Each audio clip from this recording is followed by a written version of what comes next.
We had a bit of a Barney. The most polluted body of water there in the country. George Bush has been around Washington for a long time. But if he couldn't stand up to the Ayatollah or say no to Noriega, how will he measure up to Gorbachev? My opponent still says he wants to do for the nation what he's done for Massachusetts.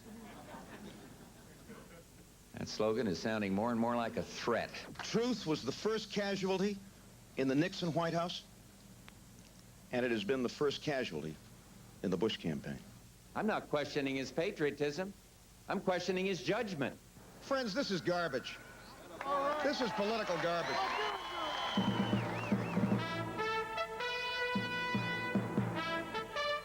This is ABC News Nightline, a special 90-minute interview with Democratic presidential candidate Governor Michael Dukakis. Now live from Denver, Ted Koppel. First, a preamble. A few weeks ago, ABC News extended an invitation to both Vice President George Bush and Governor Michael Dukakis for an open-ended discussion in which I would have acted as a moderator. As part of that invitation, we suggested to the two men that if either one of them accepted while the other declined, then an invitation would be issued to the man who accepted for a 90-minute interview. That is what we have this evening. George Bush declined the opportunity to appear. Governor Dukakis accepted. We are joined now by Governor Dukakis. Let's begin with the bad news. Tomorrow morning's New York Times, I think the numbers are 51% for Bush, 38% for you, and the other polls seem to be more or less in line with that. Rather than gaining in these last few weeks, you seem to be losing. I know it's up to you to be as optimistic as you can, but it's also, you need to be a little bit realistic. Somehow, whatever it is you're doing isn't working. Why not? Well, I think we're actually gaining, Ted. And I haven't seen the latest poll. We've been so polled and polled and polled that I think we're all getting a little tired of the numbers. But I feel good about things. I think we're making some real progress. Yes, I'm optimistic. That's what I am. That's the kind of person I am. But I think we're making some real progress. And I think it's because we're beginning now, at long last, to address some of the basic issues that face us in this campaign. But this has been a difficult campaign to get through on those fundamental challenges that face the people of this country, and I've got a responsibility over the next couple of weeks to try to do that, and I'm going to do the best I can to do it. Governor, I've been looking at some of the interviews you've been doing over the last few days, and going back quite literally a couple of weeks, you say, well, we've still got 30 days to go, we've still got 18 days to go, we've still got 16 days to go. As of tonight, you have 13 days to go. 2 weeks from tonight at this time, we'll know whether Michael Dukakis has made it or not. At some point or another, you have to start paying attention to the objective measures of how well you're doing. I understand that a man who is leading a campaign has to exude optimism, but all the objective indicators indicate you're not doing well. Now, if you're not doing well, why not? What is it about the Bush campaign that has absolutely nailed your eye to the wall so far? Well, I'd say two things. I think, Ted, the Bush campaign made a very careful and deliberate decision way back in the spring to run a tough, attacking, negative campaign, and they've been doing it ever since. And perhaps I responded too late. Perhaps I should have been out there attacking or counterattacking from the beginning. But I think it's clear that they've run that kind of campaign deliberately. They've questioned my patriotism. They've questioned my wife's patriotism. A United States Senator from Idaho suggested that she had burned a flag or something. It was just ridiculous. They questioned my health. That kind of thing has made this a tough and difficult campaign. But I'm going to continue to work as hard as I can to get through the American people. And frankly, the opportunity to spend 90 minutes with you tonight and to give the American people a chance to see Mike Dukakis as he really is, and not just 30 seconds on the 6 o'clock news, is a valuable thing for me, and I appreciate very much what you and ABC are doing to make that possible. Let's go for some of the substance, Governor, and let's begin with the negative campaign. I was in Atlanta with you during that campaign, and you and your associates and your friends, Ann Richards, Teddy Kennedy, were just kicking the bejesus out of George Bush. I mean, it was George Bush the wimp. It was where was George. It was George with a silver foot in his mouth. The fact of the matter is that George Bush turned that wimp image around. And he did it, if you'll pardon me for putting it this way, by kicking you in the groin. The issue is not whether you like it or whether you don't like it. The issue is it working? And again, as I suggest, from all the objective indicators, it's working like crazy. Well, I'm going to do my very best, Ted, to make sure that it doesn't work, and I've got a lot of faith in the American people. I think a lot of voters are just beginning now to focus in on their decision. They're looking at us, looking at both of us. I don't think they're very happy about this campaign. I don't think they're happy about the negative tone of the campaign. They hate it. And I can understand why. But I do think they want to know between now and Election Day which one of us understands their concerns, which one of us will provide leadership to respond to their concerns. I mean, I was in Ohio last week and met with about 12 families, middle-class families with pretty decent incomes, all with children in elementary, junior high school, high school. The number one issue for them was college tuition. How were they going to pay for their children's college education? How are they going to be able to sustain that burden? I proposed a plan to make it possible for middle-class families to do that. Governor, you're still hitting the same themes. You're hitting the same themes you've been hitting throughout this campaign. And at the risk of belaboring the point, and then we'll move on to something else, two things. An NBC Wall Street Journal poll yesterday which indicated that 59% of the American public would rather you and George Bush weren't running. They'd rather have almost anybody else. The point that I'm trying to make, you're still coming back with the same answers that you've been giving for weeks now. And what I'm saying to you, or at least suggesting to you, is that the Bush campaign, as much as you may not like the way it's being handled, is effective as all get out. Well, I'm not sure. I think people are turning on to that if kind the of polls, stuff. well, but not yet. Well, if anything, the polls are moving further and further away from victory for you. My sense is that people are turning off to the campaign. Based on what?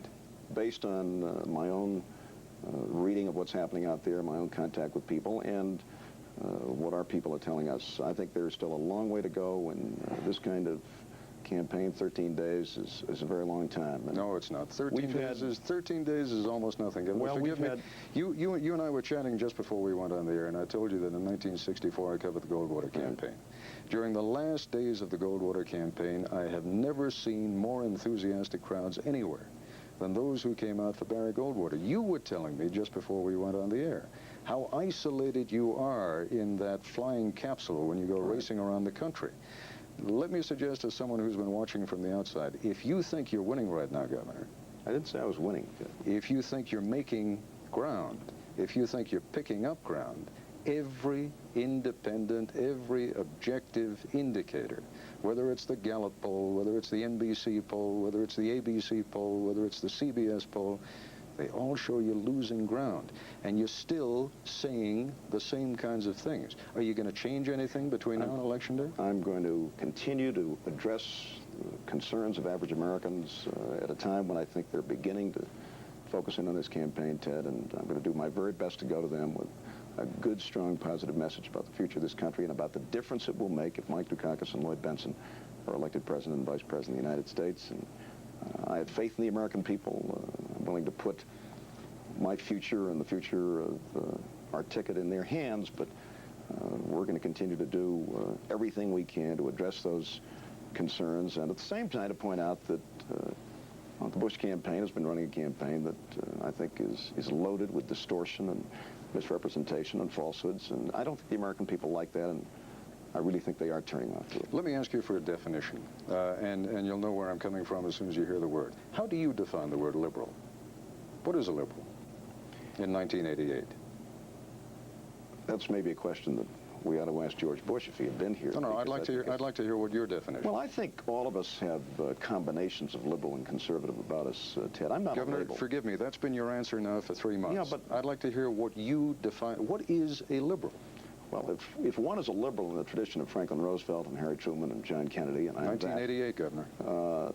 One is somebody who cares deeply about people, sees concerns, sees opportunities to make a real difference in the lives of real people, and works hard in public service to help make that difference in a way that will improve the quality of life of all of our people. But like most people, I have certain conservative instincts as well. I've balanced 10 budgets in a row, and in many ways I'm fiscally a lot more conservative than George Bush, who's been part of an administration that's piled up more debt than all of the administrations in history before it.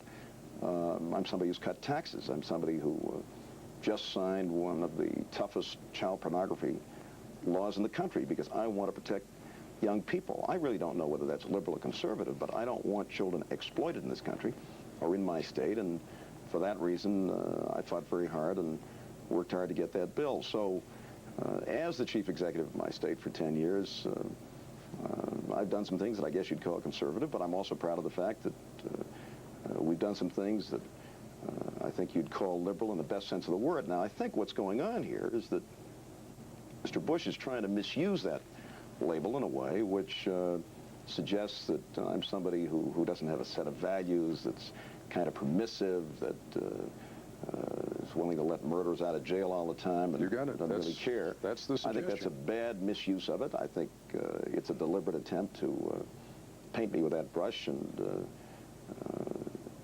I think it's something which doesn't describe Mike Dukakis, because anybody who knows Mike Dukakis knows that I care very deeply about family, about community, about values, about ethics, about work and the importance of making it possible for every citizen in this country to work and earn and support themselves and their families. And Governor, forgive me. Again, I don't think that really carries a label with it. I've got a record, I'm proud of it, and I hope people will take a look at that record and then make their judgment. There's a piece of video that I'd like you to take a look at. Right. You've seen it before. In one sense, with all due respect, let me suggest to you, I still don't think you get it. They have labeled you, they, the Republicans in this case, as a liberal, which has a meaning to people. May not be the meaning that exists in your head. It has this kind of meaning. Mike Dukakis and Willie Horton changed our lives forever. He was serving a life term without the possibility of a parole when Governor Dukakis gave him a few days off. Horton broke into our home. For 12 hours, I was beaten, slashed, and terrorized. My wife, Angie, was brutally raped. When his liberal experiment failed, Dukakis simply looked away. He also vetoed the death penalty bill. Regardless of the election, we worry that people don't know enough about Mike Dukakis.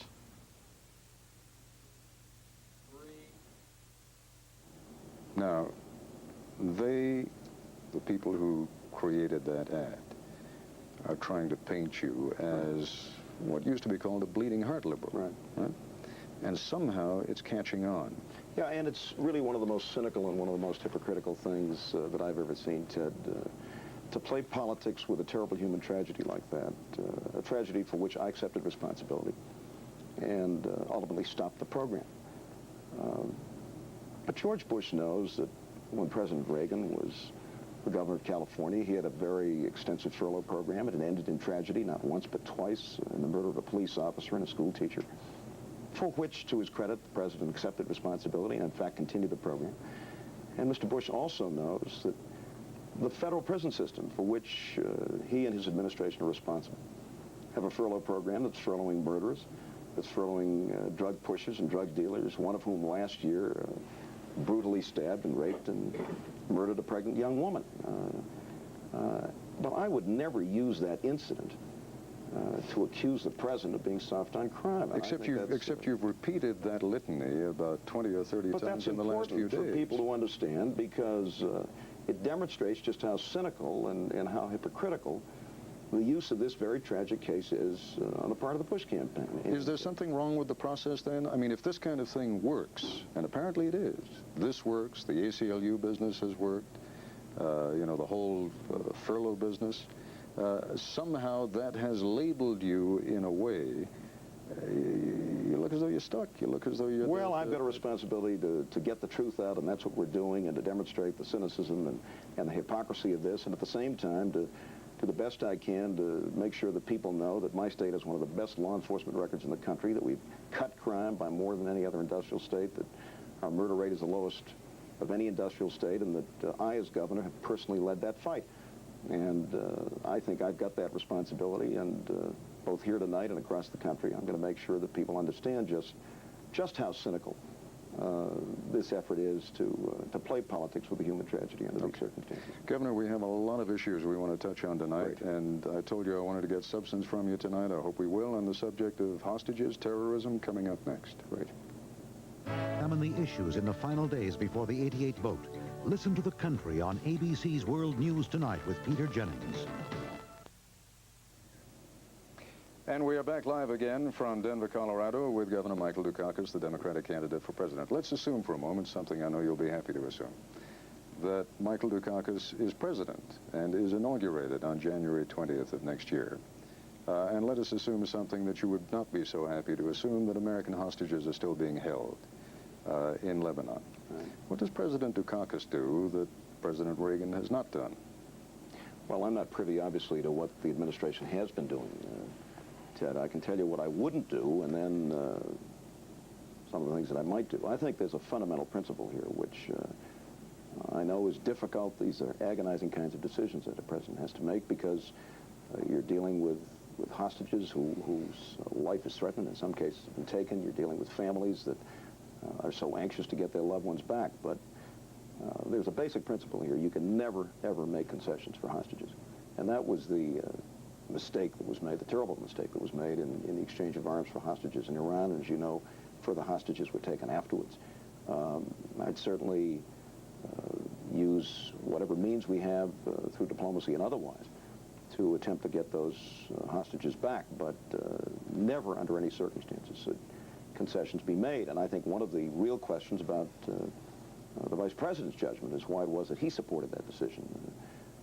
He said when the story broke, as you recall, that he really was out of the loop and hadn't been privy to the information and so on. The fact of the matter was that he was in 17 meetings, listened to Secretary Schultz strongly oppose what happened, and nevertheless went along with it. Governor, excuse me, I do want to focus on what Michael Dukakis thinks. Okay. And not so much even on what you wouldn't do, or on what George Bush might do, or did do, or didn't do, Right. but what you would do. Jimmy Carter, for example, tried diplomacy. He even tried military intervention in a very limited fashion. Right. None of it worked. Now, we seem to have, and it may just be that the answer to this question is there is no answer to this question. But I'd like to know, you're a thoughtful man, and I'm sure you've had opportunity to think about it. Give me one thing that Mike Dukakis might do that no one else has talked about or thought about. Well, I don't know that there's anything that I would do that somebody else wouldn't do, Ted. I think you use diplomacy, you use contacts you may have through your allies and others to attempt to get those hostages back.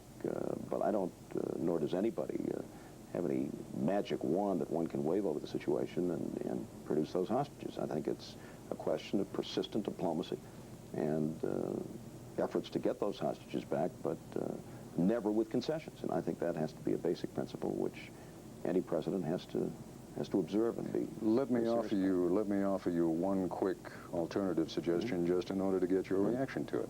It would be interesting if a president of the United States were to get up someday and say, much as we love these people and much as we want to get them back, I'm president of 240 million Americans. My responsibility is to their security, and I'm not going to do anything that is going to provide an incentive to anyone in the future to take American hostages. So if these people are hurt and we can find out who's done it, there will be retribution. But we're not going to do anything to try to get them out because we don't want to raise it to that level of importance. Would you buy that? No, I wouldn't. I think we have to be persistent. We have to be trying to get the release of those hostages. And again, I think you do it through diplomatic means, through contacts, through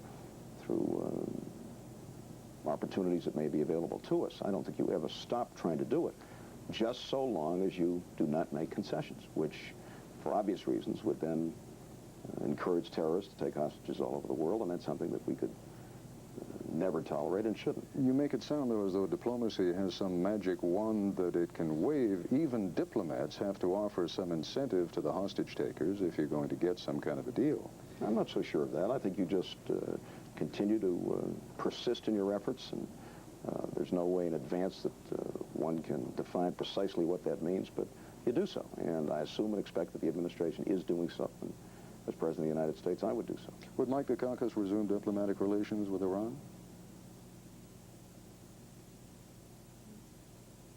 I don't think I would do so at this time. Why not? Because I think there is a serious question as to whether or not Iran wants to be a responsible member of the international community, and I don't think at this time I would do that, no. When you say a responsible member, you mean because of their involvement in terrorism? Terrorism and in hostage-taking and hostilities in the Gulf, all of those things. So would you break diplomatic relations with another government if it could be shown that they had been involved in terrorist activities, I might. hostage-taking? I might. Syria? Conceivably. Under what circumstances? I think that's something that you don't forecast in advance, but I think Well, I mean, we don't have to be too hypothetical about it. I think the Syrians have been involved in terrorist activity. The Syrians have been. I think that's a judgment you make at the time based on all the circumstances. I don't think you telegraph your punches in advance. Without telegraphing the punches, but allowing us to get a little more of an insight into what makes Michael Dukakis tick. What does on that issue? How does the Michael Dukakis administration and its dealings with terrorism differ from Jimmy Carter's or Ronald Reagan's or anyone else who has gone before? Again, Ted, I don't think you can telegraph your punches in advance. I think you have to deal with the situation. You find it, every situation is different, and you make that judgment at the time. Okay. Let's move on to Manuel Noriega. You've been very critical of the dealings of the Reagan administration and George Bush in particular with Manuel Noriega. Why? Because I don't think you do business with drug-running dictators. I think what happened here was a terrible mistake in judgment and something which not only sends a terrible signal to young people and to people all over this country about who we are and what our values are, but I don't think it's something the United States should be doing, involving this man actively in our foreign policy, apparently using him as part of our foreign policy. I just don't think that's the kind of international leadership that this country ought to be providing, and I think most Americans agree with him. Well, explain something to me. Again, I don't want you to telegraph punches, but Panama is strategically important to the United States. Manuel Noriega has demonstrated over the past 6 to 8 months, perhaps more clearly than he ever did before, just how tough and how resilient he is, and how in control of Panama he is. You're not going to deal with Panama?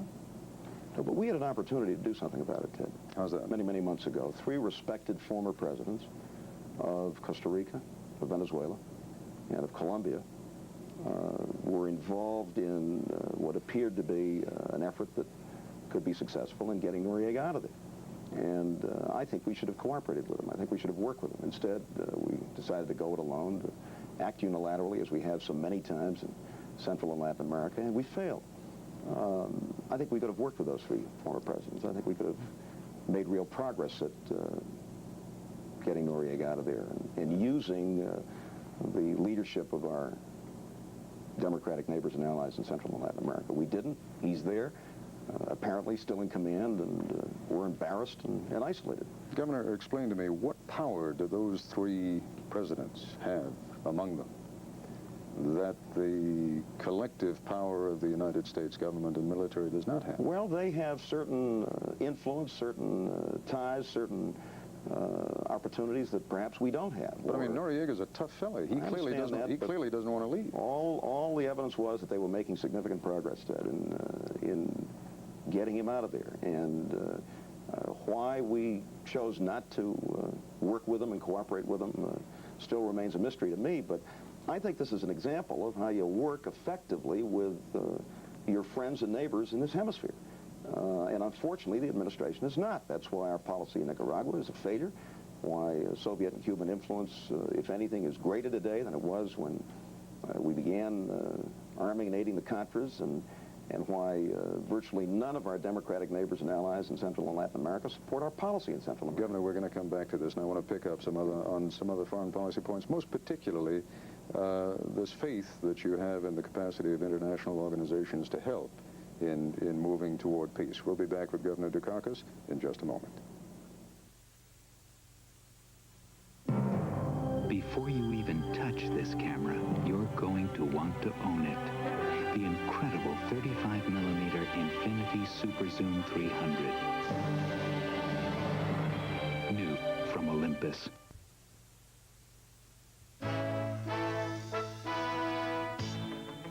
This is ABC News Nightline, a special 90-minute interview with Democratic presidential candidate Governor Michael Dukakis. Live again from Denver, Ted Koppel. And just a reminder that, of course, an invitation was also issued to Vice President Bush to join us for what could have been an open-ended discussion. The Vice President rejected that invitation, and so an invitation was made to Governor Dukakis, who did accept for this 90-minute interview. Governor, just a thought that occurred to me a moment ago. We were talking about terrorism a moment ago. Just last week, Prime Minister Thatcher imposed two, or at least her government imposed two new regulations. One, that did not permit, or does not now permit, the BBC, radio or television, from broadcasting anything that is said by someone who is defined as a terrorist or a supporter of the terrorists. What do you think of that as an idea? I think we need full discussion and full liberties and full information, Ted. So I was concerned and frankly disappointed in that decision. I think it's important that we encourage full discussion, and I thought that was an unfortunate decision. As you know, there was a second action that was also taken by the Thatcher government, and that is that they have now removed the right to remain silent. That's not quite accurate. You can remain silent, but if you remain silent when a charge has been brought against you, that can be used then as evidence against you. What do you think about that? I'm not familiar with that action, and I'd hesitate to comment on it. Certainly, it's not consistent with the kind of due process and the kinds of constitutional rights that we have in this country. Well, you know, the point that the British government is making is that rights seem to have swung so far in the direction, and it has a certain resonance, of course, in this campaign. Rights seem to have swung so far in the direction of the criminal and away from the victim that, therefore, Mrs. Thatcher has decided that whether it's someone who's accused of being involved in organized crime or terrorism, they should not have the right to remain silent without having to pay some penalty. I just have to disagree with that. I think you can be very tough on crime and still be committed to the Constitution and due process. There's no inconsistency between the two. I think we've got to protect constitutional rights in this country. On the other hand, I think we have to be very tough on violent criminals. That's my view. That's what I've done. That's why we've made the kind of progress that we've made in my own state. That's the kind of effort I want to lead nationally as the President of the United States. But I don't think you have to destroy or severely limit our rights under the Constitution. That's a very important document. We all know why we have it and the way it can be, the way those rights can be abused. But we can be tough on crime. We can be tough on drug trafficking. We should be. We haven't been. As you know, we've had 7 or 8 years now of a war against drugs. And Mr. Bush, that's the fellow that's supposed to have been in charge of it, and we've got 3 times as much cocaine coming into this country as we had 8 years ago. So tough enforcement, both at home and abroad, is something that's absolutely essential in this fight, but I don't think you have to deny people constitutional rights to do it. Fine. Substance, Governor. Let's talk about substance. What would you do that this administration has not done to keep drugs out of the United States? Where to begin? Or to keep them from coming in? Where would you begin? Well, I would begin with a hemispheric summit. Immediately or soon after the 20th of January as possible, I'd bring the nations of this hemisphere together especially, and I'd put the war against drugs at the top of the list. They need not only a good, strong effort on our part, but some of those countries are being destroyed by drugs themselves. And I think it's one of these areas where we can work together and work effectively together, and where I want to work with our neighbors and friends in this hemisphere to assist them in the fight and at the same time insist that they be a part of the fight. Well, let's take it step by step. A couple of years ago, it may only be a rumor, but it's that kind of rumor that has that has a touch of reality about it. It is said that the Medellin cartel offered the Colombian government that it would pay off its national debt. Now, we're talking about, I don't know, $7-8 billion. We're talking about an organized crime establishment that has unbelievable resources at its disposal. And a lot of help from Manuel Noriega. And a lot of help from Manuel Noriega, perhaps. But the question that I'm asking you, well, there's also help, let's say, from Fidel Castro. What would you do about that? I'd do everything I could to break the back of that cartel, to work with Colombia, which, as you know, has had an attorney general, a minister of justice, who've been killed, over a dozen justices that have been assassinated, and they need support and they need help because I think they're prepared to work with us to do that. But how do you effectively break the back of that cartel when you're dealing with a guy that's been sheltering them in Panama? I mean, Governor, how do you do that? You raise interesting questions, but I'm raising a question I'd like to hear a substantive response from you. You say you would cooperate and offer any assistance that you could, for example, of the Colombian government. What kind of assistance? I would use a portion of our foreign aid to help them enforce the law, destroy crops, attack the cartel, attack drug runners and drug pushers and drug producers in their country. A portion of our foreign aid, what are we talking about? Millions, hundreds of millions, billions? I take some portion of it. We all know that we're facing some limited, tough fiscal constraints, but I would take a portion of that foreign aid and I would use it in this war against drugs. But I don't see how you can seriously talk about helping them and destroying the kind of cartel that you're talking about if you're doing business with a guy that's sheltering them and harboring them. Governor, we both regret the fact that George Bush isn't here, and if he were, that would be a question that I would raise with him, as I did when I interviewed him a few months ago. I'm curious, however, as to what Michael Dukakis would do. This sounds like pie in the sky. No, it's not pie in the sky at all. I don't hear any real substance here. This is serious. I think there are steps we can take to assist them in the fight, in the effort to destroy crops, Like what? Provide additional support for law enforcement, for crop destruction. Send American police over there, U.S. troops over there? I don't know that we have to send U.S. troops, but I think we can help the Colombian government to carry on that fight and to do so in a way that makes it possible for them and for us to deal with this situation. I would also do some things here at home, which I think are essential, Ted. I think the use of the military under certain circumstances is appropriate to interdict drugs, supporting state and local law enforcement in the fight against drugs is something that I think is essential. You know, 90% of the arrests and 90% of the busts are being made by state and local law enforcement officers. A number of governors, myself included, worked with the Congress to pass the 1986 Drug Act, which was supposed to provide some resources and support at the state and local level. And as you know, months later, the administration was doing its best to cut that money in half, and they've been doing their best to eliminate it. As you know, a new drug bill has just been passed.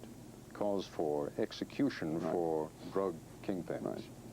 You oppose that because you oppose execution. Right, I do. How tough are you willing to get? I'm willing to get much, much tougher than this administration, which has done a very poor job of conducting this war. And I'm particularly concerned when the Vice President of the United States, who himself has failed at this effort, now suggests that Senator Quayle is the guy to lead that effort. Would you have vetoed that drug bill?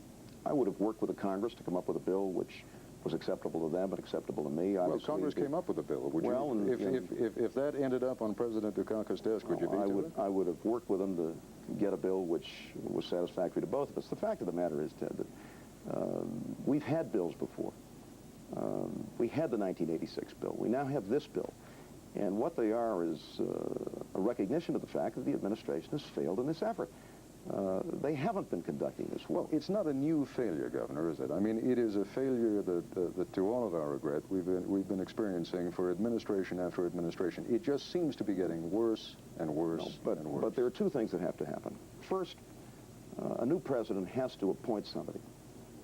Call him or her a drug czar, whatever you want to call him, and that is now called for in the new bill, something that the administration resisted because Mr. Bush was the guy that was supposed to be in charge. Who will run that war, who will conduct it, who will report directly to the president, who will coordinate the 13 cabinet departments and 39 agencies that are involved in this effort, who will work with state and local law enforcement and state and local officials to conduct this war and to do so. That hasn't happened yet. This is not a war that's being fought by anybody. It's been run by a committee. You cannot run this by a committee. The vice president has not done his job. And the result is that we're sitting here with a situation that is worse today than it was 8 years ago. Let me say one other thing as well. Sure.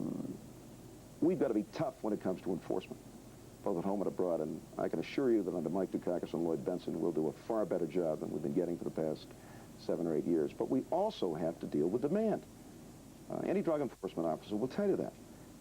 We have 5% of the world's population. We're consuming 50% of the world's cocaine. And if we don't get drug education and prevention into the early elementary grades in every elementary school in this country, we're going to fail.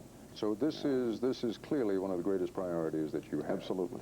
It is also clearly, because we've seen the polls again, it's the #1 issue that Americans are concerned about, drugs. Yes, it is. How much money is Michael Dukakis prepared to spend? Well, the Congress has appropriated a substantial amount of money already. But how much money are you prepared to allocate? Because you know, without the money, all of this is just talk. You can't do it without I'm prepared to allocate what the Congress has voted. What we've had is a situation where Congress has voted it, and the administration keeps trying to cut it or eliminate it. Now, there's no way under the sun that we can fight this war and win it with that kind of inconsistency, with that kind of stop-and-go situation. And we're not going to have it under a Dukakis-Pence administration. We're going to be working with the Congress, and when Congress appropriates that money, we're going to find it, and we're going to commit it to this fight, and we're not going to have bill-signing ceremonies in the Rose Garden, and then 3 months later, try to cut those funds in half. We cannot fight the war that way. And Governor, we have to take a break. We'll be back with Governor Michael Dukakis in just a moment. A special 90-minute interview with Democratic presidential candidate Governor Michael Dukakis. Live again from Denver, Ted Koppel. And back once again with the governor. Governor, let's talk about the Middle East. Sure.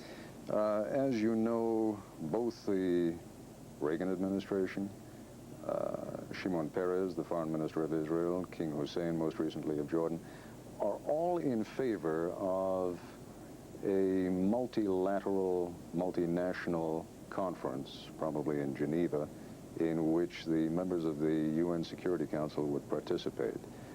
That sounds like your kind of meat. I mean, you're a great fan of international conferences and of using international organizations like the UN. Well, I'm not sure I'm a great fan, Ted. I think that in certain circumstances, the United Nations or the Organization of American States can play an important role in our national interest and in settling disputes and eliminating regional conflict. I think we've seen that now. Is this one of them? Increasingly. I don't have a problem with an international conference so long as it leads to direct negotiations between Israel and her neighbors. That's what I think is the most essential part of this. I don't want to see an international conference that's trying to dictate a solution to Israel and her neighbors. I think that has to come from direct negotiations between them and among them. And if we can get some Arab leaders to stand up and do what Anwar Sadat did, which is to say, yes, Israel has a right to exist within secure borders and freedom and dignity, then I think we can begin to make some progress. But those negotiations have to be direct, and that, I think, is the essential... Well, this conference, as I understand it, as Foreign Minister Peres is proposing it, is meant as an interim step, ultimately towards some kind of direct negotiation. You would favor it then as an interim? So long as it facilitates direct negotiations between... Well, you can't guarantee that beforehand. But that's the important point. That's where the agreements have to be handed out. That's where the progress has to be made, and that's going to be the goal of a Dukakis-Pence administration, and a very important goal. Now, I know you've been kind of busy lately, and so you probably don't watch Nightline more than 3 or 4 times a week. But we just had King Hussein on a few days ago. I didn't watch that, unfortunately. But he said, because he feels that this international conference is so important, that if Shimon Peres loses and if Yitzhak Shamir is prime minister, he called that a disaster. Now, you want to comment on that? I don't think that's necessarily a disaster. I'm not going to try to intervene myself or express opinions about the elections in Israel, but... well, in a sense, you just did, because as you know, Shamir opposes this international conference. The people of Israel are going to have to make their decision about who the next government is going to be and who's going to lead that government. But Shamir himself has said that everything is on the table, and that if Arab leaders will stand up and do what Sadat did, that he's prepared to sit down and negotiate. After all, it was Begin, remember, who was supposed to be a hardliner, who participated in the Camp David process and the Camp David Accords. So I think anything is possible, but what is essential is that there be Arab leaders that are prepared once and for all to stand up and accept Resolutions 242 and 338 and the right of Israel to exist. And now, there are indications. I think that has to be one of the central goals of our policy in the Middle East. There are indications, Governor, that the leadership of the PLO is prepared now to do precisely that. to accept 242 and 338, in effect, to accept Israel's right to exist. Renounce the use of terrorism? Well, now... eliminate any references in their charter to the destruction of Israel. Do what Sadat did.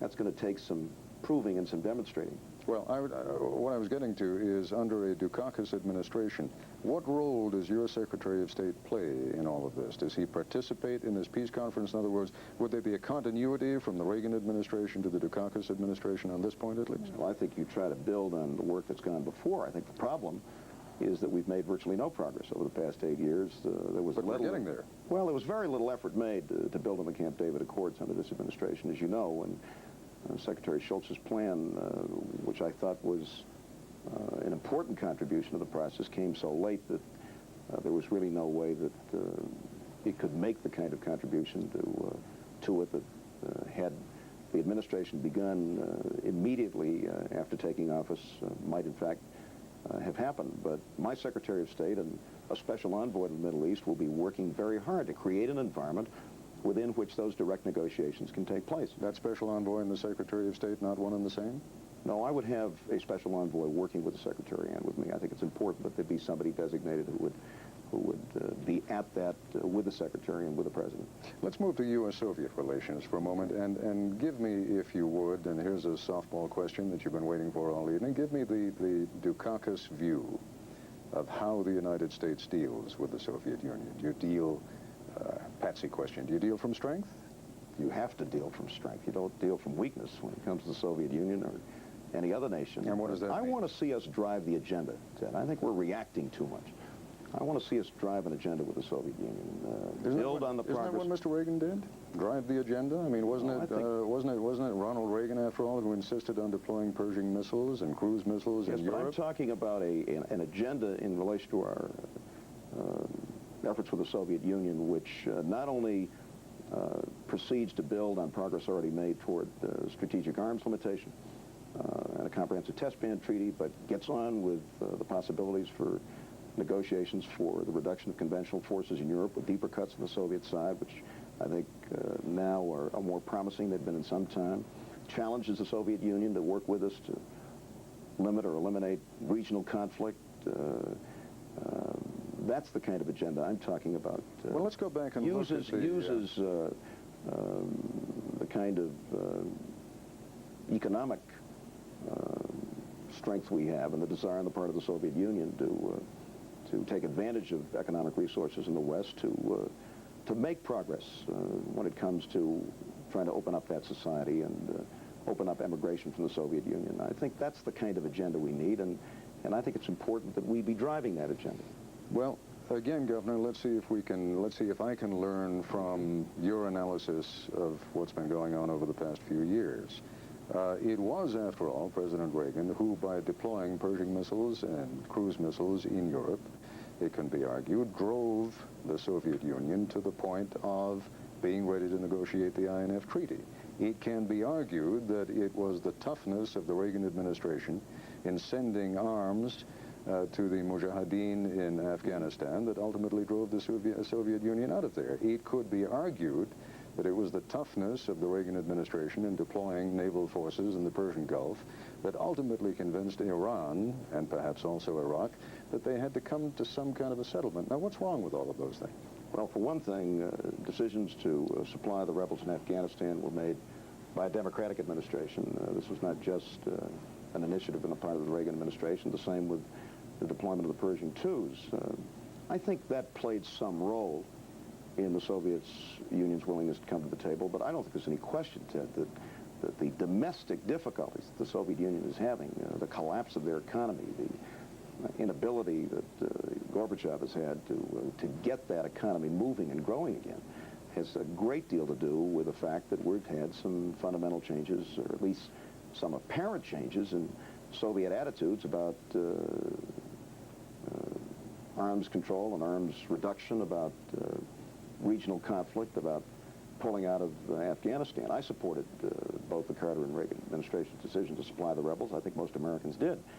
But we're now heading... You weren't all that thrilled about the deployment of the Pershings and the cruise missiles. You were in favor of the freeze in 1982. Well, so was the majority of the Congress of the United States, but they also recognized... I understand, but the Reagan administration plowed ahead nevertheless. But this was a two-track kind of a process. The deployment was supposed to take place at the same time that negotiations were supposed to begin on the reduction of arms, and it wasn't until later that the administration began seriously to engage in those kinds of negotiations. But I think if I may interrupt you, because we're going to go on this theme, we have to take a break, so we'll pick up on whatever thoughts you had. We'll be back with Governor Dukakis in just a moment. He's against funding for most of our strategic programs, the MX, Midget-Men, 2 new carrier task forces, and SDI, at one time the B-1. And sometimes I get the impression that they are opposed to every new weapon system since the slingshot. You just can't pin them down on what they'll do to keep these forces modern.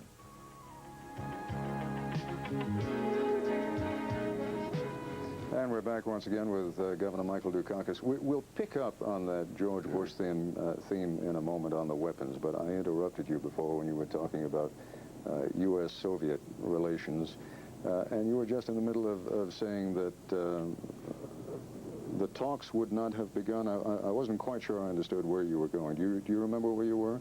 That the INF talks? I had just spoken of the deployment of the cruise missile and the... No, what I said, Ted, was that deployment, I think, played a part in it. But the fact is that it's the collapse of the domestic economy in the Soviet Union and the failure of communism, which I think has had most to do with bringing the Soviet Union to the table. It's clear that Gorbachev has serious problems in his hands, that if the Soviet Union continues to commit billions and billions and billions of rubles to weapons of war, that they can't possibly revive this moribund and stagnant economy, and I think that's driving the Soviet Union's policy these days in many ways. That doesn't mean that they've given up on expansionism, or there aren't fundamental differences between us and the Soviet Union in many, many ways, but I think that is the thing that increasingly will bring the Soviet Union to the negotiating table and will make it possible for us to do what I suggested that we ought to do, and that is drive the agenda, both with respect to arms control and arms reduction and the elimination of regional conflict around the world, and the obvious effort by the Soviet Union now to get help economically from the West. Well, I neglected a moment ago when I was talking about the litany of what was really referred to once as the Reagan Doctrine. Right. I neglected to mention Angola. I suppose one would also have to mention Nicaragua, and that quite clearly has not been as resounding a success for the Reagan administration. On the contrary, it's been a colossal failure. It appears to have been a colossal failure. But my question is, when you talk about the United States driving the agenda, I was under the impression that's what Ronald Reagan was doing, driving the agenda by the so-called Reagan Doctrine of assisting Joseph Savimbi in Angola, assisting the Mujahideen in Afghanistan by sending the fleet out to the Persian Gulf. Isn't that driving the agenda? Well, I would prefer to see the administration, and I hope the administration that I'm responsible for, doing something about apartheid and taking international leadership to break the back of what I think, and I think most Americans think, is an affront to humanity, not supporting Savimbi. That's where it seems to me we ought to be, and that's where the Dukakis administration will be. Good. Let's talk about that for a moment. What are you going to do? I think we ought to pass the Dellums bill. I think we ought to be very tough. The Dellums bill being what? Which would impose tougher sanctions on South Africa. What kind of sanctions? I think we've got to make it very clear to South Africa that we will not engage in economic relations and commerce, and we will in effect impose very, very tough sanctions on them unless and until they understand that apartheid has to go, and all people in South Africa will have a right to be treated as human beings and to have full political rights. When you say, Governor, that you wouldn't engage in trade or commerce, literally? No trade, no commerce? Well, there are certain exceptions in the Dellums bill, but... I mean, there are a lot of things we need from South Africa. Well, but the question we have to ask ourselves, Ted, is whether or not the immorality of apartheid is so serious, and I think it is, and I think most Americans think it is, that we have to take very tough action against South Africa.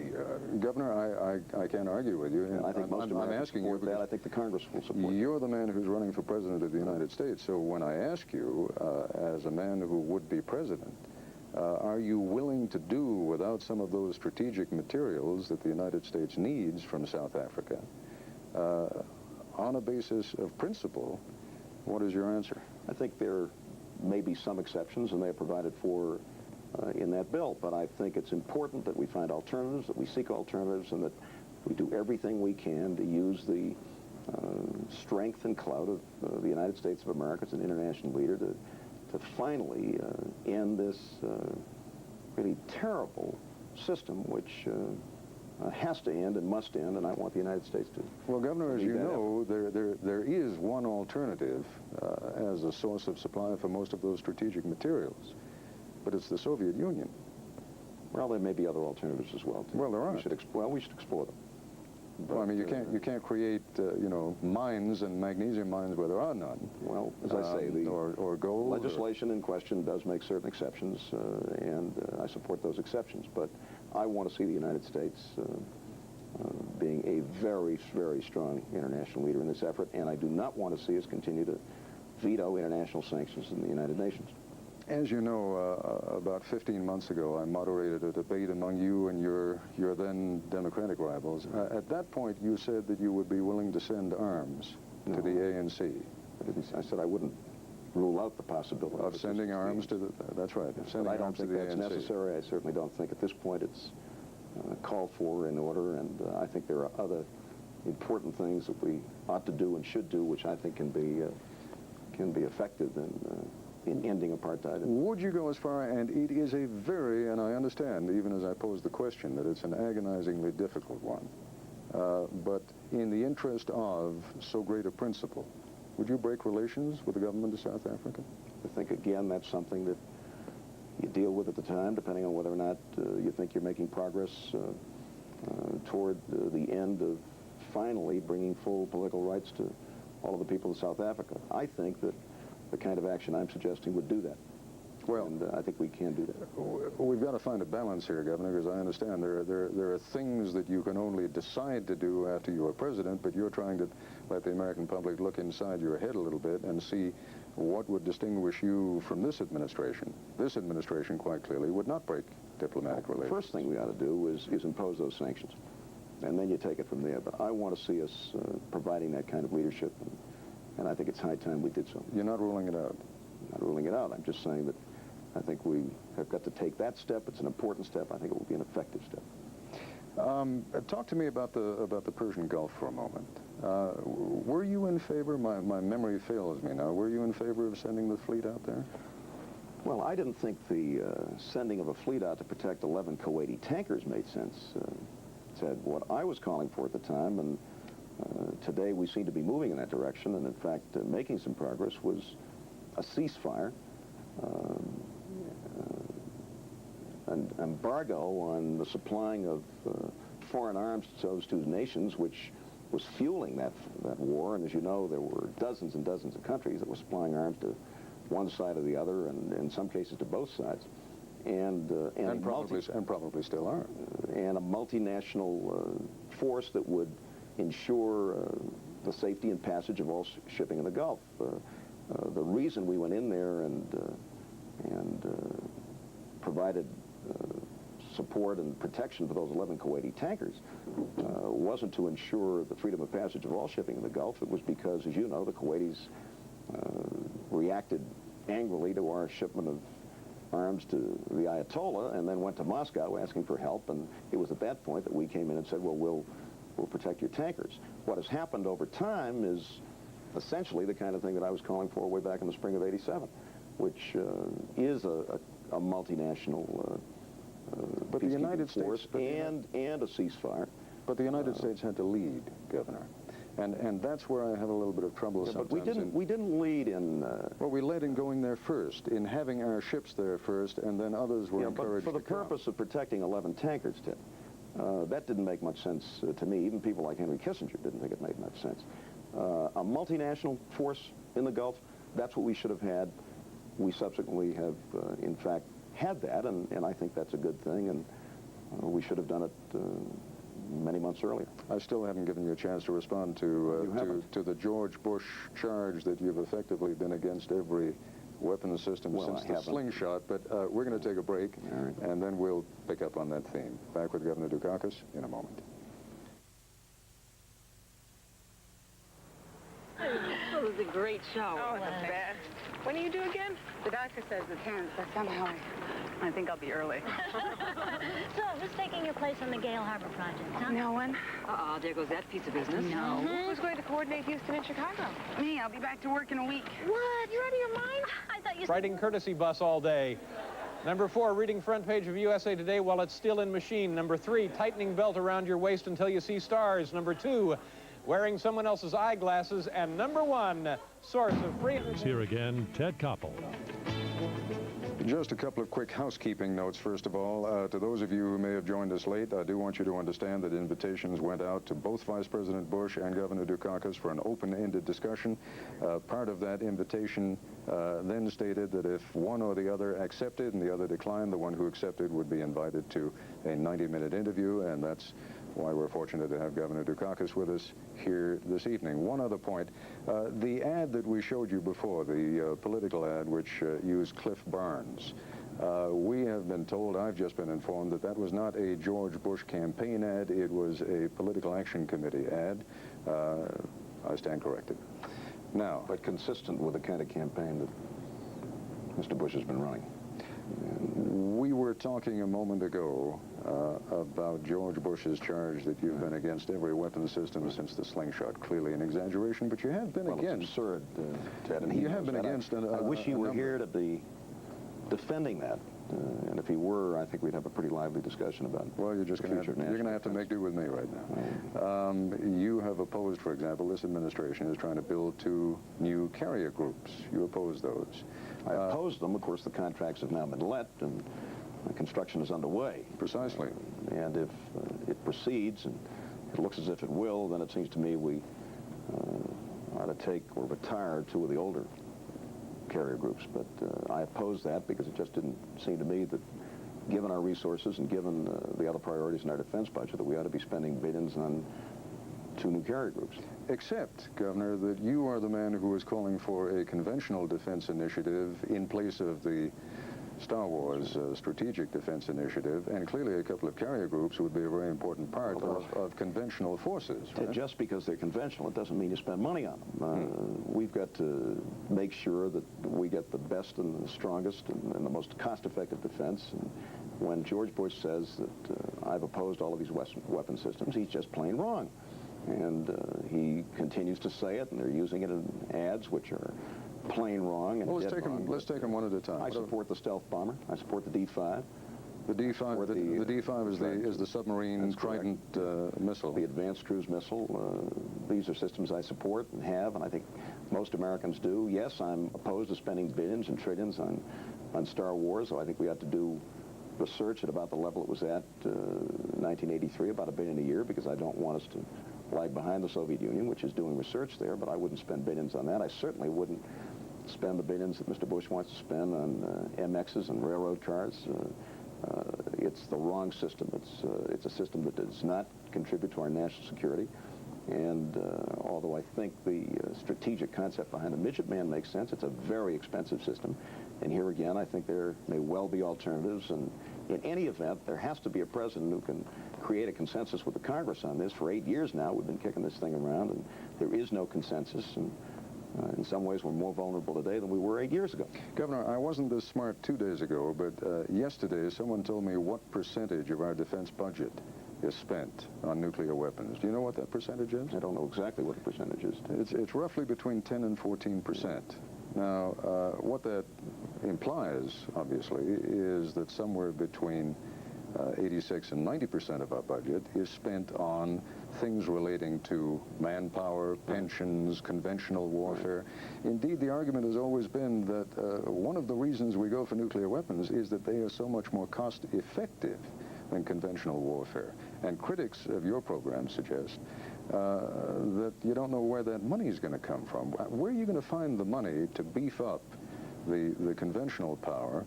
Because it's not going to come from cutting back on the nuclear. There isn't enough there. Well, Ted, the defense budget, no matter who the next president of the United States is going to be, is not going to grow in real terms. We know that. Whether Mike Dukakis or George Bush is the president. So the next president's going to have to make some very tough choices with respect to these weapon systems. Which ones really will contribute to our national security and which ones will not? I'm prepared to make those choices. Mr. Bush is not. He's critical of me for making those choices, but that's what a president has to do. And if you're not prepared to step up to the plate in an election year and tell people where you'll cut and where you won't, then how can you possibly go into office and make those kinds of decisions, particularly when you've got to work with the Congress, which for the past 8 years now has been wrestling with the administration over these kinds of decisions. So I'm prepared to make them and prepared to devote those resources that we must to equipping and maintaining and supplying our conventional forces. But it's going to have to be within what is a pretty stable defense budget. Now, there's waste in there, there's duplication. We know that... How are you going to find that? I mean, again, and I must confess I wasn't this smart until yesterday when someone who did the research for me. Do you know how many auditors and inspectors we have at the Defense Department? Ted, I don't, but I can 25,000, Governor. There's something... 25,000. There's something fundamentally wrong with a system which has produced the kind of waste and overlap and duplication that we have. Now, I think a lot of it had to do with very grandiose plans on the part of the administration in which they were throwing money at just about every weapon system and every expansion under the sun. And as you know, those plans are now in tatters. There's mass confusion as to how we're going to readjust and readjust downward, and that is something that happens when you decide you're going to spend all of this money and it isn't there and you can't. The next president is going to have to be able to step in and make those decisions, pick those priorities. I'm prepared to do so. I don't think George Bush is. I don't see any indication that he's prepared to make those kinds of choices and to work with the Congress to do so. Maybe, I'll tell you what, I'll come back to this point in a moment because I want to make sure we don't lose the issue of taxes. George Bush has made it almost a national statement of faith. Watch my lips. I'm not going to raise taxes. Mike Dukakis has been a little more cautious in his statement. He would only raise taxes, he says, as a last resort. Would you explain to me, Governor, how anyone is going to run the economy of the United States and bring down the deficit without raising taxes? Well, first, let's be clear about Mr. Bush's so-called no tax pledge. It isn't worth the paper it's printed on. He's broken it at least 3 times in the past year. So that's nothing that ought to be taken seriously. But again, he's not here, you are. No, what is Governor Dukakis? It's important and beyond that, he now wants to give the wealthiest 1% of the people in this country a 5-year, $40 billion tax break, which makes absolutely no sense in economic terms, and certainly as a matter of fairness, giving somebody who makes $200,000 a year another $30,000 strikes me as being the worst kind of economic policy and very unfair to average Americans who are trying to make it on very modest incomes and shouldn't have to put up with that and pay for it. We're going to have to make some tough choices on the spending side, both on defense and on the domestic side, and I've outlined in very specific terms where I do that. We're going to have to get the rate of economic growth up in this country, get interest rates down, and... You're going a little fast for me. You say you're going to make these cuts. You're not going to make any cuts in defense spending. Maybe you're going to freeze. No, but we're going to have to freeze that, and that's important because if your economy is growing, then... But you're not making any cuts there. You have already indicated that you're going to spend a lot of money on the anti-drug war, presumably more money than is being spent right now. So you're not going to cut there. Where are you going to cut? Well, on the defense side, we're going to do, obviously, some cutting. We have to live within that budget, and if we can stabilize that budget, that will certainly contribute to bringing down the deficit. On the domestic side, you know, you can improve the quality of life of people in this country and save money at the same time. We can help millions of welfare families to get off of welfare with training for those welfare mothers and daycare for those children. We've done it in my state. We now have a welfare reform bill which will make it possible for us to save hundreds of millions, if not billions of dollars on welfare and Medicaid. We have an agricultural policy in this country that isn't giving our farmers a fair price for their crops and is costing us 15, 20, $25 billion, 4, 5, 6 times what we were spending under the previous administration. That's an area where I think we can develop a farm policy that costs us much less and ensures that our farmers are getting a fair price for their crops. These are just a couple of areas where we can make some significant savings, and I think substantially improve the future for some citizens in this country who deserve a good future. Now, those are just a couple of examples, but let me get on to the question of revenue, because I think this is important.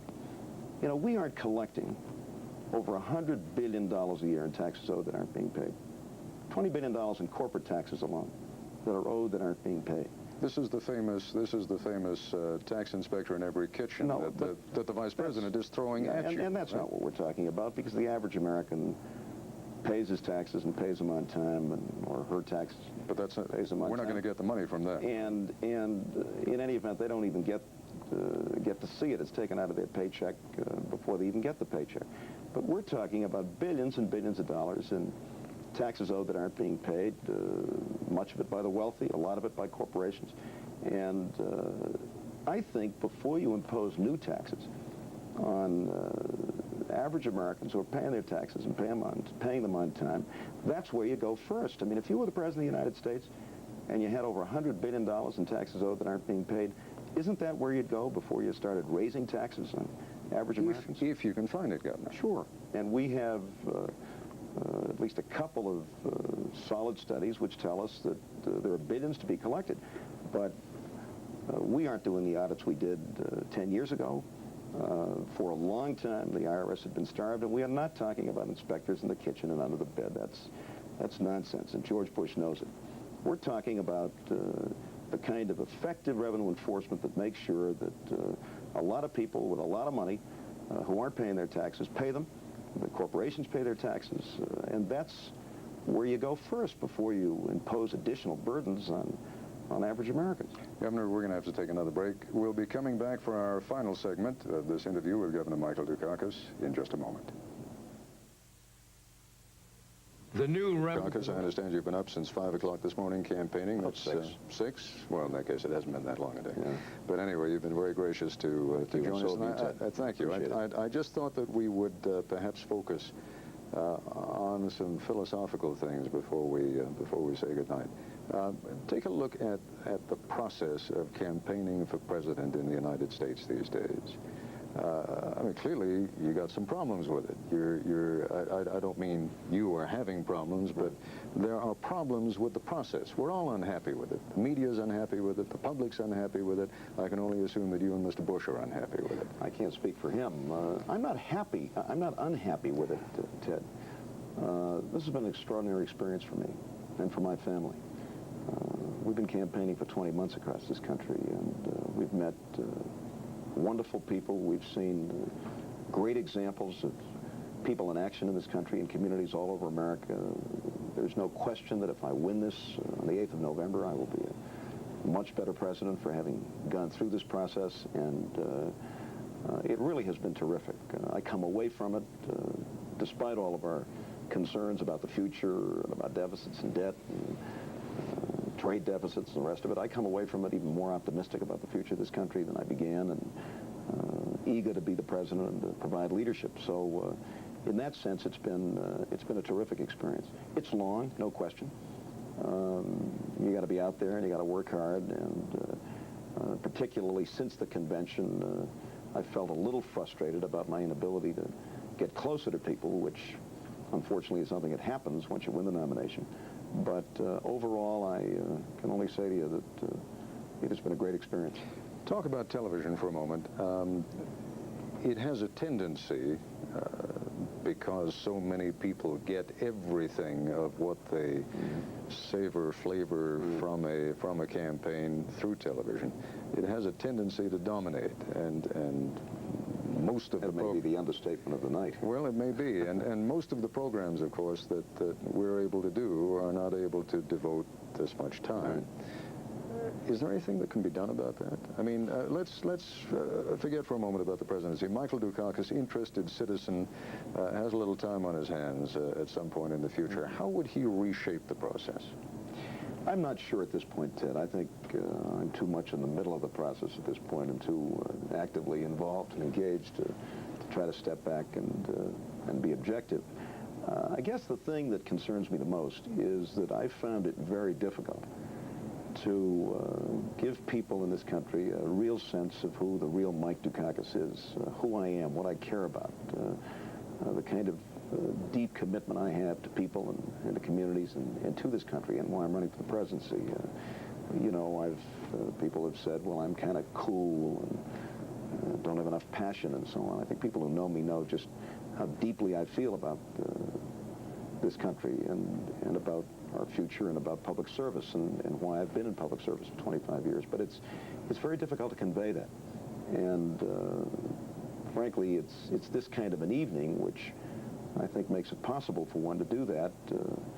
Maybe there ought to be more of these kinds of opportunities, but just being looked at for 30 or 45 seconds on the evening news doesn't really tell the American people much about you. And when you're the subject of the kind of negative advertising and TV that has been part of this campaign, that makes it doubly difficult. But you know, I ran to win, and I ran understanding what the burdens and the obstacles were, as well as the opportunities. And here we are with 13 days to go. A quick question, and we're almost out of time. On the issue of selecting a vice president, please do me a favor. Don't tell me why you think yours is better than George Bush's. Is there any doubt?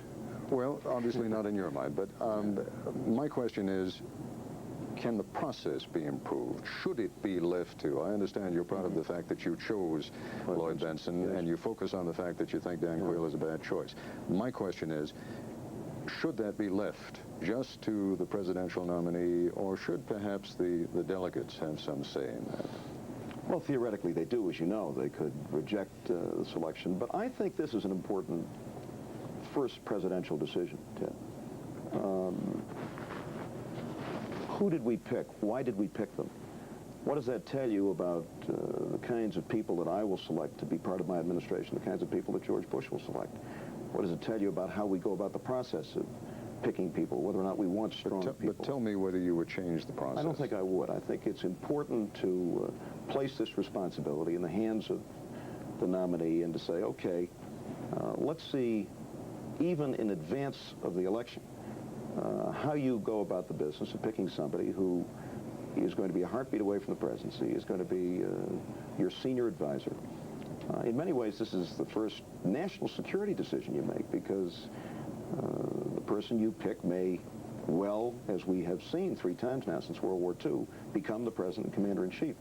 So in that sense, I think it's a good test of just how the nominees will go about the business of selecting people and building a strong administration. And in that sense, I think it's probably good that we do put that responsibility in their hands. Governor Dukakis, we're about out of time. I thank you very much indeed. Thank you. Have a small housekeeping note that actually relates to both you and me.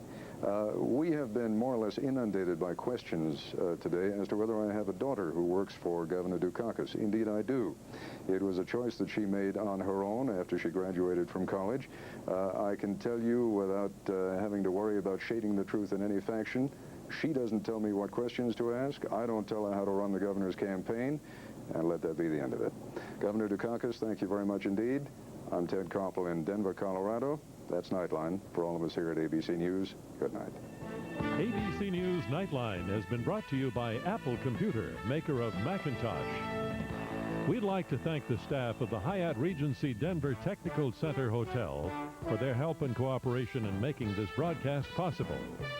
If you wish a printed transcript of this or any Nightline broadcast, please send $3 to Nightline Transcripts, 267 Broadway, New York, New York, 10007. This has been Nightline. This has been a presentation of ABC News. More Americans get their news from ABC News than any other source. October Learner of the Month, Cephas Owens. I was just a farmer, and the most farming people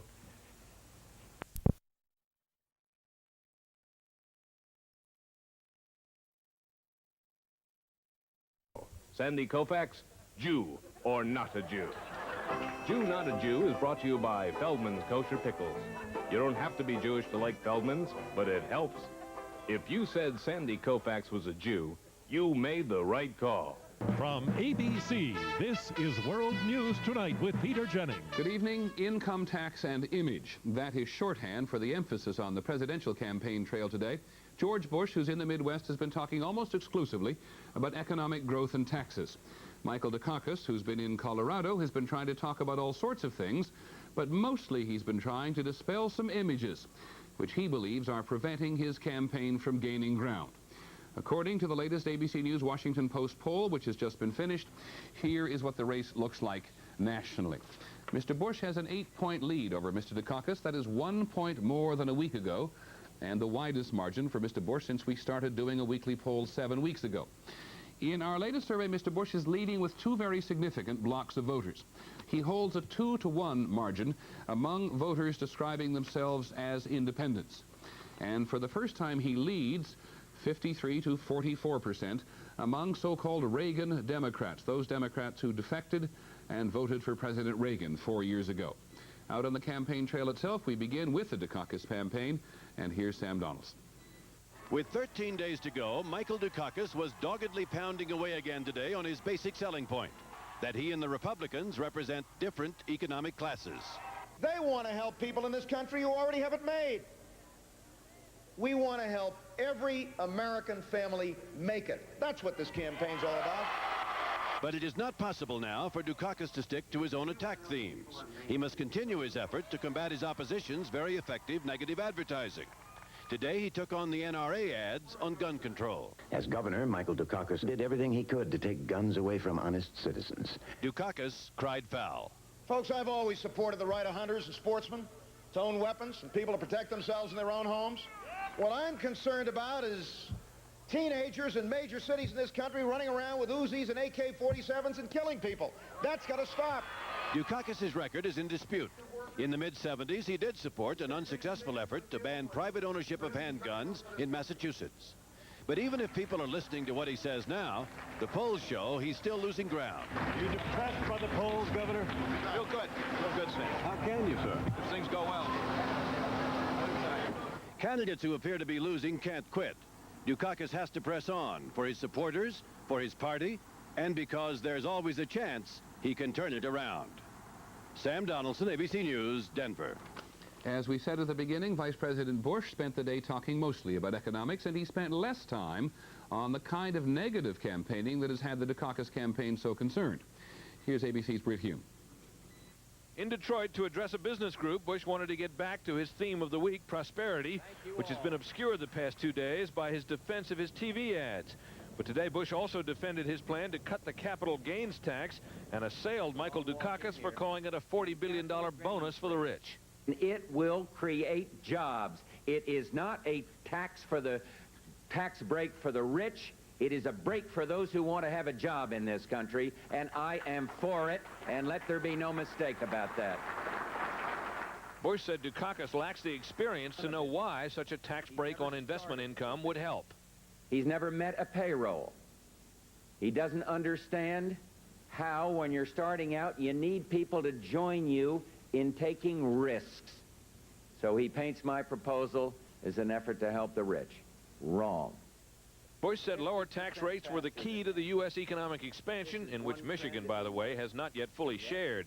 Its jobless rate is a third higher than the national average. Citing Dukakis' criticism of the original Reagan tax cut, Bush suggested the governor would seek to repeal it, something Dukakis has never advocated. Bush did not address the criticism that the current prosperity is built on a mountain of deficit spending.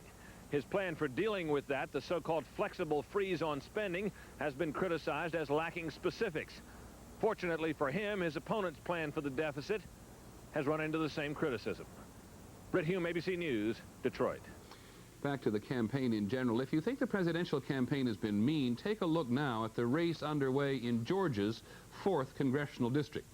Today, a judge postponed the perjury trial of the incumbent congressman who's running for re-election at the same time. There's more, and ABC's Rebecca Chase is in Atlanta. Mr. Nunn. The Georgia race has... I, however, would surely vote for Cooter before Vote for Mr. Swindle. Pat Swindle. You've been giving for weeks now. And what I'm saying to you, or at least suggesting to you, is that the Bush campaign, as much as you may not like the way it's being handled, is effective as all get out. Well, I'm not sure. I think people are turning out. Well, if the polls, well, but not yet. Well, if anything, the polls are moving further and further away from victory for you. My sense is that people are turning off to the campaign. Based on what? Based on my own reading of what's happening out there, my own contact with people, and what our people are telling us. I think there's still a long way to go, and this kind of campaign, 13 days, is a very long time. And no, it's not. 13 days is almost nothing. And well, forgive me. You and I were chatting just before we went on the air, and I told you that in 1964 I covered the Goldwater campaign. During the last days of the Goldwater campaign, I have never seen more enthusiastic crowds anywhere than those who came out for Barry Goldwater. You were telling me just before we went on the air how isolated you are in that flying capsule when you go racing around the country. Let me suggest to someone who's been watching from the outside, if you think you're winning right now, Governor. I didn't say I was winning. If you think you're making ground, if you think you're picking up ground, every independent, every objective indicator, whether it's the Gallup poll, whether it's the NBC poll, whether it's the ABC poll, whether it's the CBS poll, they all show you losing ground. And you're still saying the same kinds of things. Are you going to change anything between now and Election Day? I'm going to continue to address concerns of average Americans at a time when I think they're beginning to focus in on this campaign, Ted, and I'm going to do my very best to go to them with a good, strong, positive message about the future of this country and about the difference it will make if Mike Dukakis and Lloyd Bentsen are elected President and Vice President of the United States. And I have faith in the American people. I'm willing to put my future and the future of our ticket in their hands, but we're going to continue to do everything we can to address those concerns, and at the same time to point out that the Bush campaign has been running a campaign that I think is loaded with distortion and misrepresentation and falsehood. We had a bit of a Barney. The most polluted body of water there in the country. George Bush has been around Washington for a long time. But if he couldn't stand up to the Ayatollah or say no to Noriega, how will he measure up to Gorbachev? My opponent still says he wants to do for the nation what he's done for Massachusetts. That slogan is sounding more and more like a threat. Truth was the first casualty in the Nixon White House, and it has been the first casualty in the Bush campaign. I'm not questioning his patriotism. I'm questioning his judgment. Friends, this is garbage. This is political garbage.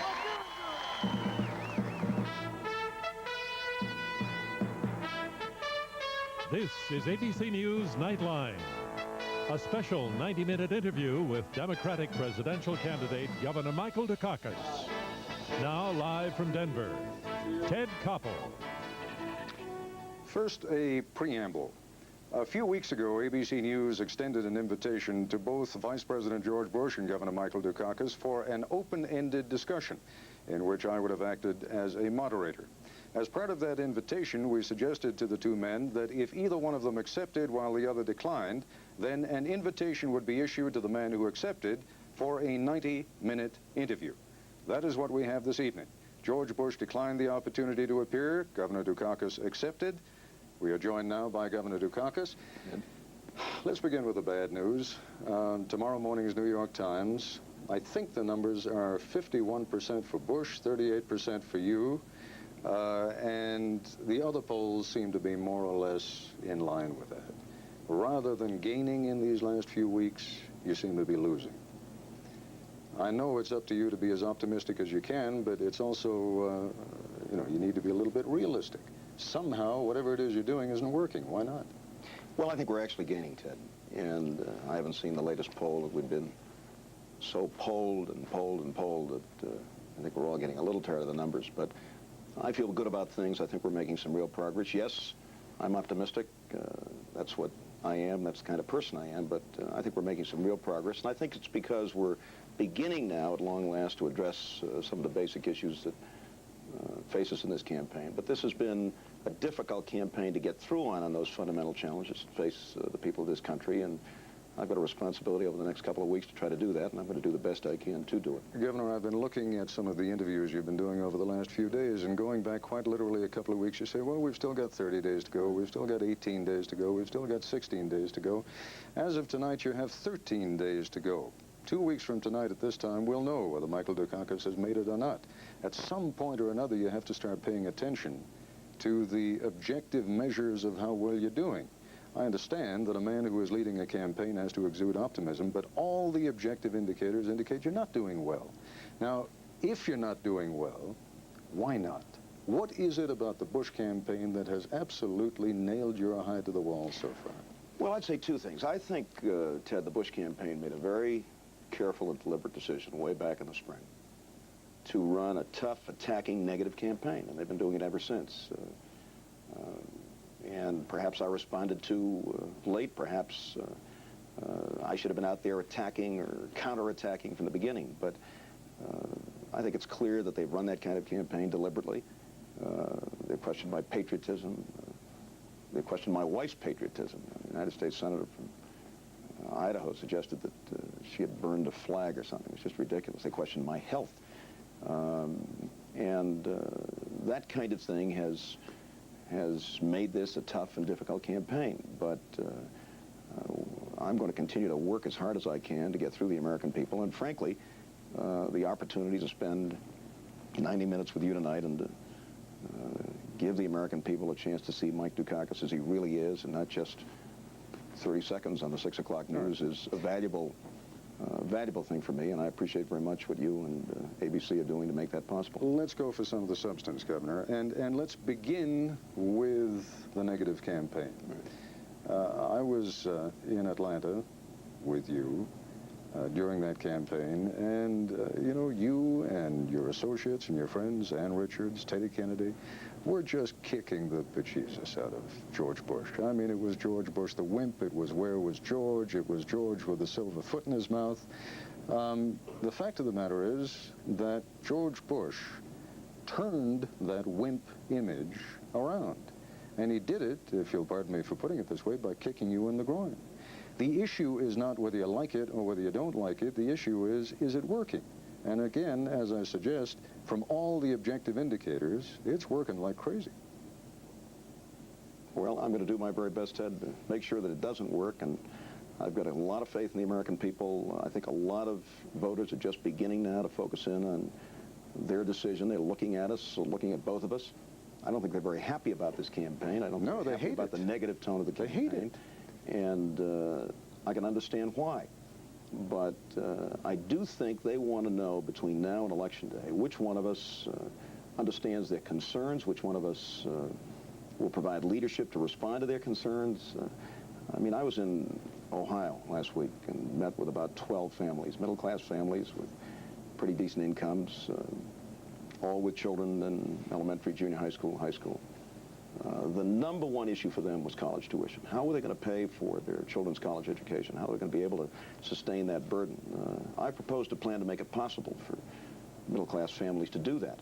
Governor, you're still hitting the same themes. You're hitting the same themes you've been hitting throughout this campaign. And at the risk of belaboring the point, and then we'll move on to something else, two things. An NBC Wall Street Journal poll yesterday, which indicated that 59% of the American public would rather you and George Bush weren't running. They'd rather have almost anybody else.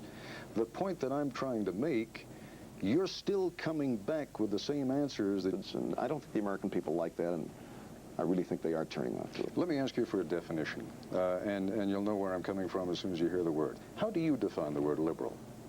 What is a liberal in 1988?